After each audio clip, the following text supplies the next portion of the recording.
आज के इस वीडियो में अपन जो क्लास 10th का जो मैथ्स अपने चल रही है एक्सरसाइज 1.1 उसका जो क्वेश्चन नंबर 5 है इसको देख लीजिए। यहाँ पर इस क्वेश्चन का अध्ययन करने वाले हैं। प्रश्न को ध्यान से पहले तो पढ़ लीजिएगा।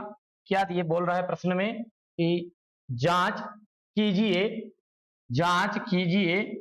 कि क्या किसी प्राकृत संख्या n के लिए, क्या बोल रहा है वो कि जांच करिए कि कोई भी प्राकृत संख्या n का मतलब कोई सी भी प्राकृत हो सकती है, 5 हो, 10 हो, 12 हो, ठीक है, जो 1 से लगा के अनंत तक की संख्या है, उनमें से कोई भी संख्या जो है 6 की घात n, क्या है 6 की घात n, ये इक्वल 0 के पर समाप्त हो सकती है। बहुत ही सिंपल है, ठीक है। तो इसका क्या है, थोड़ा सा बेसिक फंडा है।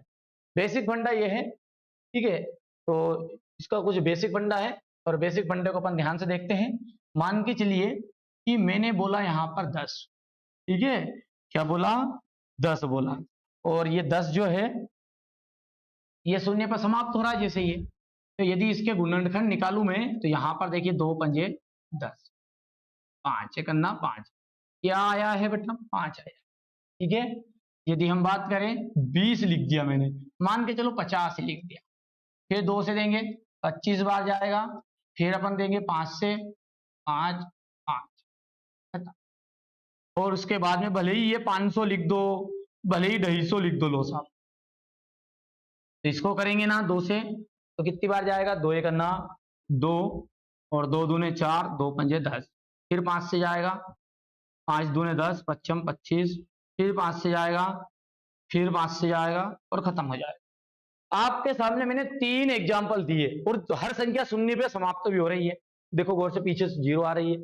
तो इन संख्याओं में आप गौर से नोटिस करो कि भले ही कोई सी भी संख्या आ रही है, ठीक है, मान के चलिए यहाँ पे मैंने 30 लिखा है, ठीक है, तो ये 5 से देंगे 5 छके 30, सॉरी 2 से आएगा पहले, 2 से देंगे 2 एक अन्ना 2 और 2 पंजे 10, फिर 15 आ गया, फिर 3 से देंगे 3 पंजे 15 और फिर 5 से ये कोई सी भी A to Z संख्या है जो पीछे जिसके 0 है।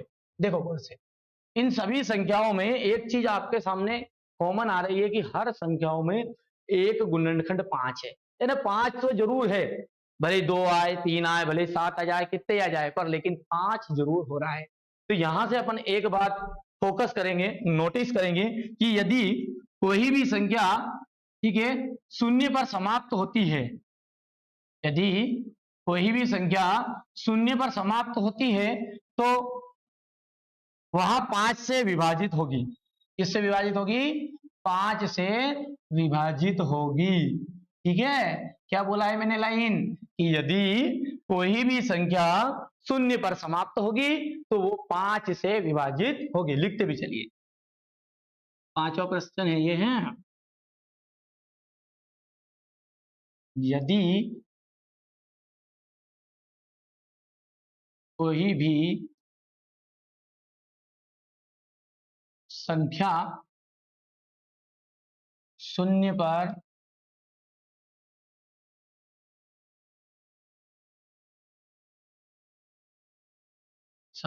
होगी तो वहां 5 से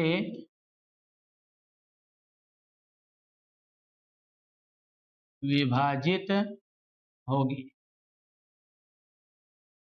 ठीक है। यदि कोई भी संख्या शून्य पर समाप्त होगी तो वो किससे विभाजित होगी, 5 से विभाजित होगी।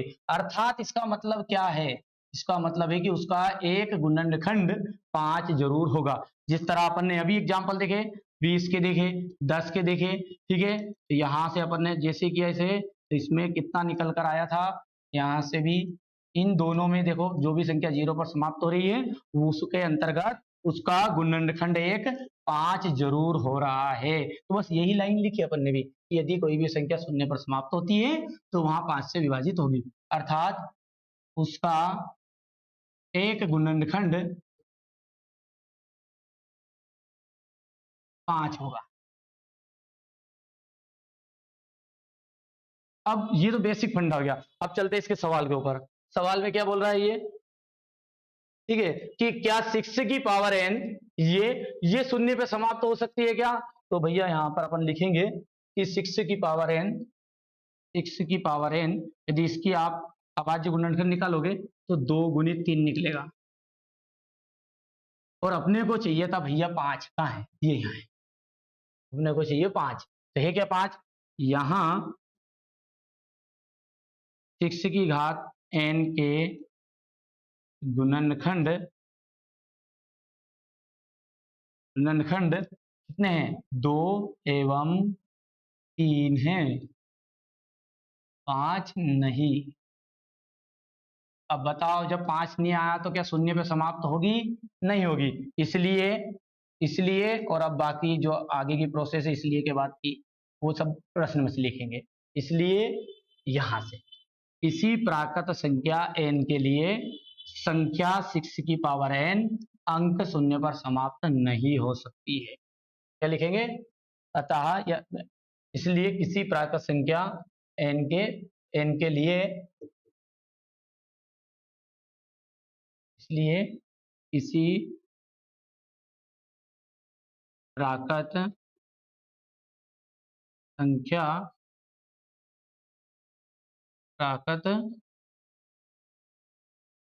संख्या n के लिए, ठीक है, बाकी पूरी चीज उसमें से लिख देना अपने को, यहां से लिख लीजिए।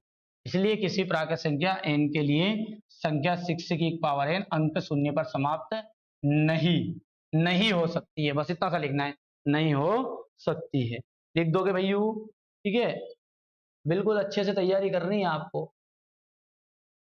जी ठीक है भैया। इसी तरीके से आपका एक एग्जाम्पल भी है, उस एग्जाम्पल में 4 की पावर n दिया हुआ है, देख लेना आप, बिल्कुल बेसिक फंडा वही रहेगा कि यदि कोई भी संख्या शून्य पर समाप्त होती है तो वहां 5 से विभाजित होगी, अर्थात उसका गुणनखंड 5 होगा।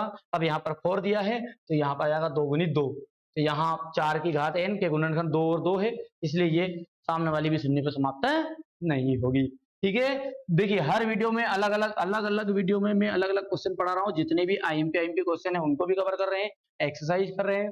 इसके अलावा मैं आपको कुछ एमसीक्यू क्वेश्चन भी दूंगा जो कि आपके वस्तुनिष्ठ प्रश्न जो रहते हैं, ठीक है, 30 नंबर तक लगभग आपको कवर कराने वाले हैं, ठीक है, कभी कभी 20, तो आगे पीछे रहता है, सत्र के हिसाब से देखते हैं इस साल कितने नंबर के आपके ऑब्जेक्टिव क्वेश्चन आएंगे। तो बिल्कुल आप निश्चिंत रहिए, आपको यदि वास्तव में अच्छे नंबर चाहिए, ठीक है, 100 ऑफ 100, ठीक है भैयू, तो ये चैनल आपके हित के लिए ही कार्य कर रहा है और एकदम फ्री, किसी को 1 रुपया शुल्क नहीं देना है, ठीक है। तो पहले इस्तेमाल करो फिर विश्वास करो, वही चीज है, ठीक है, जमे तो आप पढ़िए, और यदि आपको लगता है कि वास्तव में हम मेहनत कर रहे हैं और आपके लिए ही, ठीक है, यहाँ पर सारी चीजें समझा रहे हैं, तो आप अपने दोस्तों के साथ जरूर शेयर जरूर कर, चैनल पर पहली बार हो तो सब्सक्राइब जरूर कर दीजिएगा।